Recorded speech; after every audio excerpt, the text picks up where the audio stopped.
我是一个985院校毕业的硕士生，今年已经37岁了，还没有结婚。更惨的是创业失败，现在变成了一个无业游民。今天我出去转悠了一圈，我觉得连最简单的工作我可能也做不了。现在已经快40岁了，身体已经大不如前了。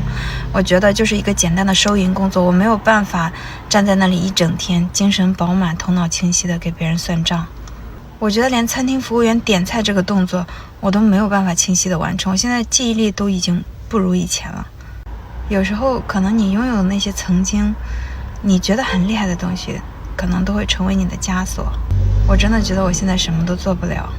咱今儿又得打开话匣子，唠唠这大龄剩女相亲的事儿。不过这次可多了个新鲜元素——台湾男生。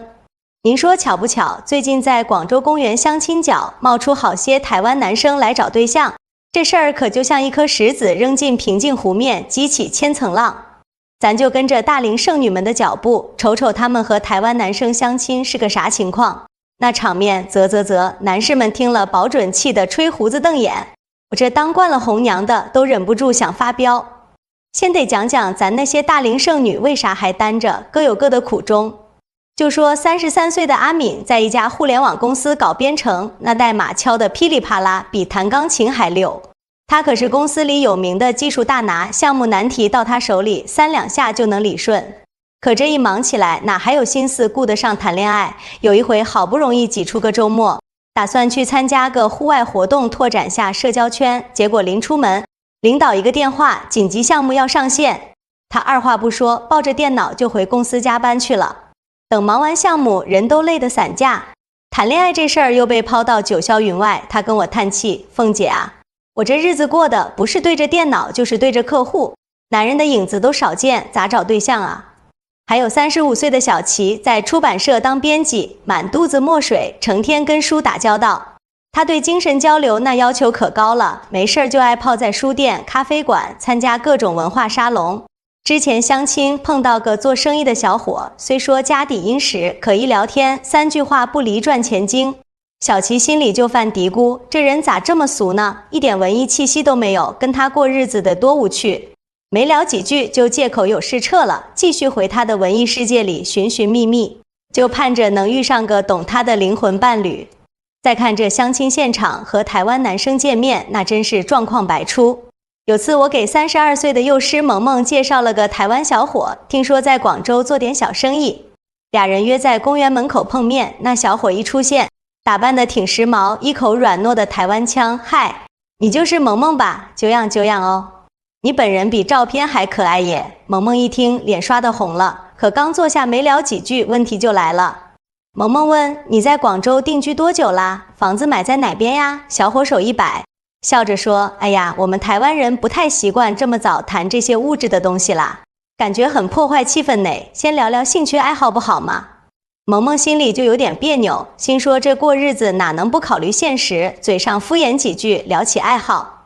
小伙兴致勃勃讲起他喜欢冲浪、环岛骑行。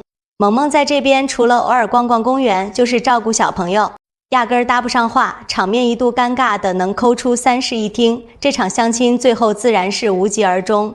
还有一回，34岁的白领菲菲去和一个台湾男生相亲，这男生看着斯斯文文，戴着副眼镜，说是在台企上班，刚见面，男生就热情地递上一杯珍珠奶茶，这可是我们台湾超火的哦，你们大陆女生应该也爱喝吧？菲菲礼貌地接过来一喝，甜得发腻，心里暗忖这口味真重。接着聊天，男生说起台湾夜市的各种小吃，什么蚵仔煎、大肠包小肠，说得眉飞色舞。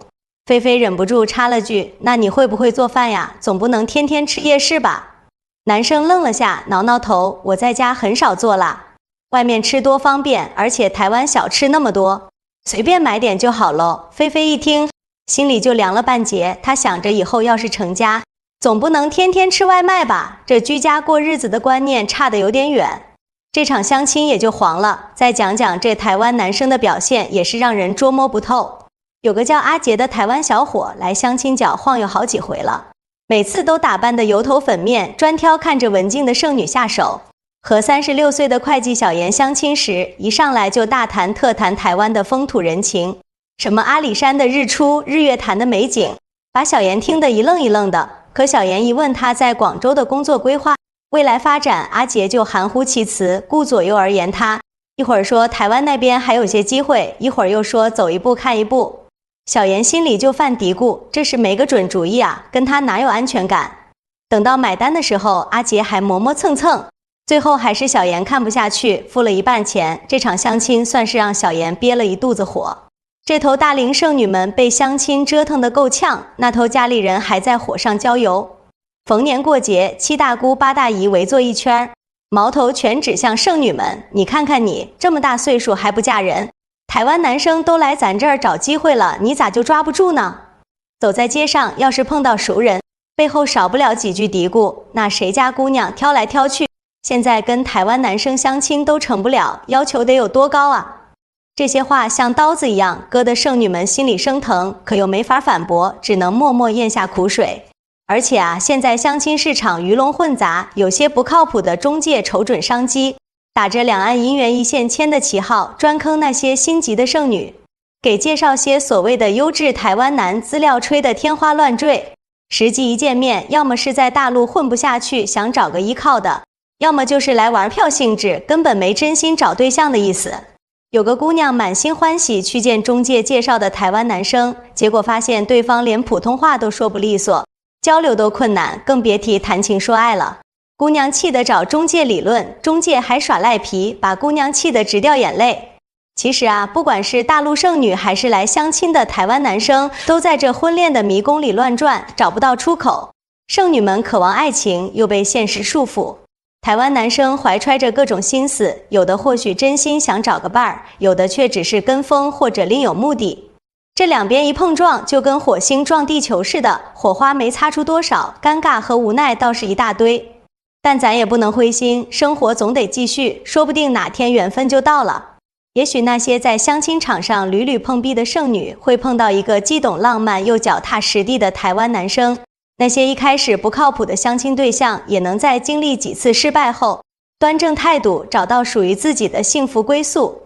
咱就怀揣着这点希望，在这乱糟糟的相亲路上继续摸索，盼着哪天能守得云开见月明，听到剩女们传出幸福的笑声，看到他们携手爱人步入婚姻殿堂，那才是皆大欢喜的事儿呢。我这红娘啊，还得在这风口浪尖上继续周旋，帮着姑娘小伙们牵线搭桥。今儿这事儿就先唠到这儿，要是后续又有啥奇葩的两岸相亲故事，我再跟大伙儿一一道来。希望下次带来的都是甜滋滋的好消息，让大伙儿跟着乐呵乐呵。